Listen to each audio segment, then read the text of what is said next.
નમસ્કાર દર્શક મિત્રો, વેલકમ ટુ જન સમૃદ્ધિ ન્યૂઝ। તો ચાલો હવે નિહાળીએ આજના મુખ્ય સમાચાર। ઝાંખ જીઆઈડીસીમાં ફૂડ સેફ્ટી લાયસન્સ વિના ધમધમતા એકમો સામે કાર્યવાહી કરવાની માંગ। એફએસઓની રેમ નજર હેઠળ ગેરકાયદે ઉત્પાદન થતું હોવાની ચર્ચા, પ્રજાના આરોગ્ય સાથે ચેડા થવાની ભીતિ। અમદાવાદ જિલ્લાના ઝાંખ જીઆઈડીસી વિસ્તારમાં food safety and standards act હેઠળ ફરજિયાત લાયસન્સ વિના અનેક ખાદ્ય પદાર્થોના ઉત્પાદન અને પેકિંગ એકમો ધમધમી રહ્યા હોવાની ચર્ચાએ જોર પકડ્યું છે।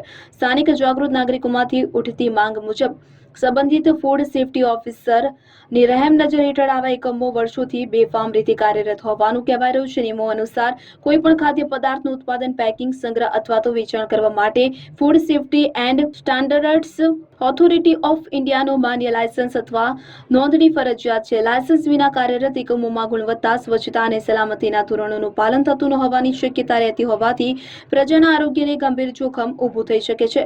સ્થાનિક સૂત્રોના જણાવ્યા અનુસાર કેટલાક એકમોમાં તૈયાર થતી ખાદ્ય ચીજવસ્તુઓમાં કાચા માલની ગુણવત્તા, ઉત્પાદન પ્રક્રિયા, પેકેજિંગ અને સંગ્રહ અંગેના નિયમોનું પાલન થાય છે કે નહીં તે બાબતે પ્રશ્નો ઉઠી રહ્યા છે। તેમ છતાં સંબંધિત વિભાગ દ્વારા નિયમિત તપાસ અને કડક કાર્યવાહી કરવામાં આવતી નથી તેવી ફરિયાદો પણ સામે આવી રહી છે।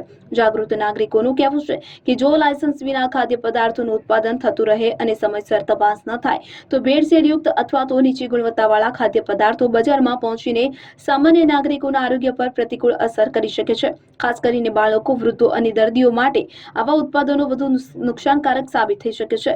નાગરિકોએ ગુજરાત રાજ્યના food and drugs control administration તેમજ જિલ્લા વહીવટી તંત્રને ઝાંખ જીઆઈડીસીમાં સર્વે હાથ ધરી તમામ ફૂડ એકમોની લાયસન્સ સ્થિતિ ચકાસવા, નમૂનાઓ લેવામાં આવે અને ગેરરીતિ સામે કડક દંડાત્મક કાર્યવાહી કરવા માંગ કરી છે।